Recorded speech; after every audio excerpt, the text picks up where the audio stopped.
Canada. The land of snow-capped peaks, hockey fights, maple syrup on everything. And now, apparently, ballot counting blunders that would make a Florida election look like the gold standard of democracy. Welcome to 2025, where instead of building pipelines or tackling inflation, we're solving electoral mysteries with magnifying glasses and aspirin. It's less of a democracy, more of a live action board game. Clue, Elections Canada edition. And who's playing Colonel Mustard in this bureaucratic whodunit? None other than the Liberal leader himself, Mark Carney. That's right. The former financial golden boy turned prime minister turned national punchline. Mark Carney promised integrity. Instead, Canadians got a political clearance rack special. Cheap, mismatched, and half the pieces missing.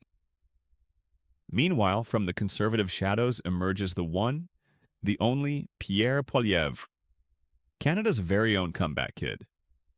Once sidelined, now possibly on the verge of staging one of the biggest political rebounds since Gretzky's rookie season. The recounts are underway, and Pierre isn't just back. He's back like a hockey captain in overtime, while everyone else is still fumbling with their skates. Let's rewind.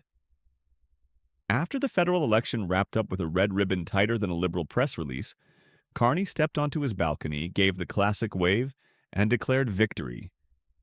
It was all very Emperor of the North vibes until the recounts began guillotining what little credibility he had left. One of the first battlegrounds? A hotly contested riding initially called for the Liberals. Flipped red to blue overnight after a judicial recount found that Elections Canada had handled ballots with the grace and accuracy of a drive-through mix-up at Tim Hortons. Ballots were misplaced. Votes were miscounted. And the tabulation machines? It's unclear whether they were running on outdated software or the ghost of Windows 98. Honestly, the whole thing looked like someone's dad tried to code the election while playing Minesweeper. But here's the punchline. Pierre Poilievre is officially back. That's right, reinstated. And not through some political maneuvering or party backroom deal. Number through a good old-fashioned recount that uncovered what many are calling the Maple mess. And while Carney's so-called liberal victory map is collapsing faster than a Jenga tower at a daycare, Poilievre's resurgence has the momentum of a prairie thunderstorm. Now, why is this recount more than just a procedural correction? Because it revealed that Elections Canada might have been running the country's biggest democratic event like a seniors bingo night. Equal parts chaotic and confusing, with no one really sure what number was just called. There were uncounted ballots magically appearing post-election. Mail-in votes unopened because Elections Canada ran out of staff, allegedly. Advanced votes were mislogged. Clerical error, they said. Translation: we hit the wrong button and hoped no one would notice. Let's talk about Carney's own turf, Bay Toronto St. Paul's, a supposed liberal stronghold. But oh dear, what a house of cards. It's under recount too after over 300 ballots were improperly logged. Or just vanished. The margin of victory? Fewer than 200 votes. Let that sink in.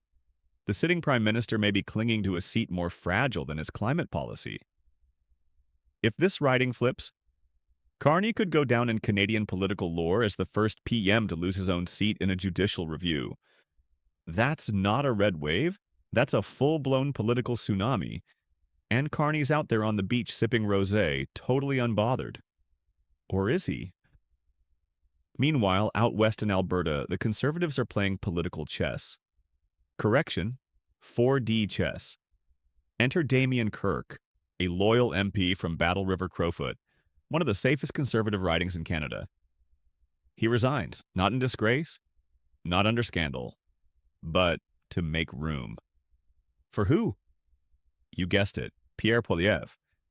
This wasn't just strategic, it was Shakespearean. The king returns. The by-election is locked and loaded, and soon Poilievre could walk back into Parliament, not as a commentator, but as a batter with a swing, sharp enough to knock the Liberal minority straight into the history books. And that's not hyperbole. Campaign teams are already mobilizing. Boots are hitting the pavement. The by-election is being watched with the intensity of a playoff final. Poilievre isn't just coming back. He's leading a political reckoning. But don't let Carny's crumbling seat distract you from the national meltdown now erupting across Canada. In Quebec, polling station tallies aren't matching official counts. Some ballots counted twice.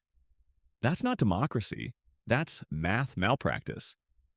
British Columbia double-counted early votes thanks to synchronization issues, which sounds less like a legitimate excuse and more like a Windows error message. Ontario? Well, where do we begin? Rejected ballots were counted, valid ballots left sealed, and some boxes showed up unsealed, like they were shipping cereal samples, not federal votes.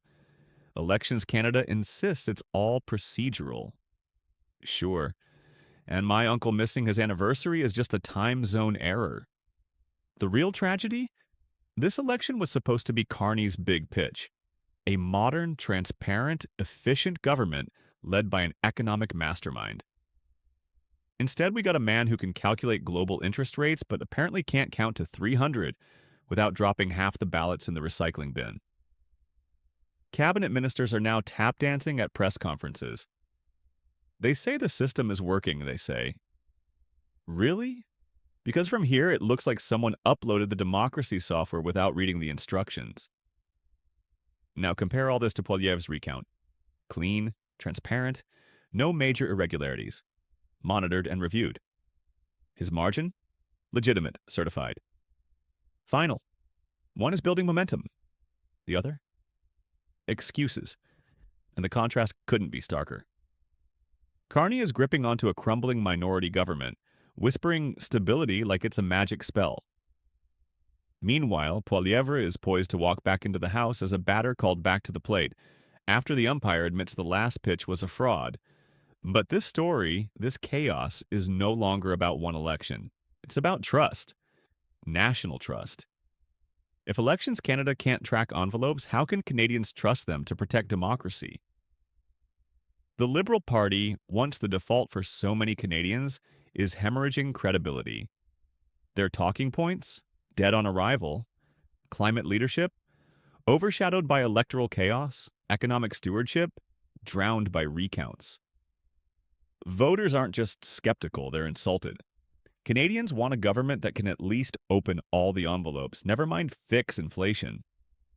Poilievre's comeback isn't just symbolic, it's potentially revolutionary. 3 major shifts are brewing. 1. The tone in Parliament is about to change. With Poilievre back in the House, the Liberals will have to face off with a seasoned heavyweight, not seat-warming substitutes. 2. The Liberal coalition could crack. Recounts are flipping ridings. Panic is setting in. MPs are sweating harder than Carny at a Statistics Canada briefing. Rumors of defections and no-confidence votes are growing louder by the hour. 3. The Conservative base is fired up. They see a path, a message, a mission. We are the voice of accountability, and we're taking Canada back. 1 recount, 1 seat, 1 ballot at a time. This isn't just an election post-mortem, it's a national turning point. The Liberal narrative is cracking, the recounts are spreading like prairie fires, and Pierre Poilievre is stepping through the smoke. Not as a footnote, but as Canada's political firefighter, ready to extinguish the incompetence and rebuild with real leadership. So buckle up, Canada. The next few weeks, they're going to be pivotal. Mark Carny might want to start updating his LinkedIn profile. And Pierre Poilievre, he's not just back, he's coming in hot. This time with the ballots and the people on his side.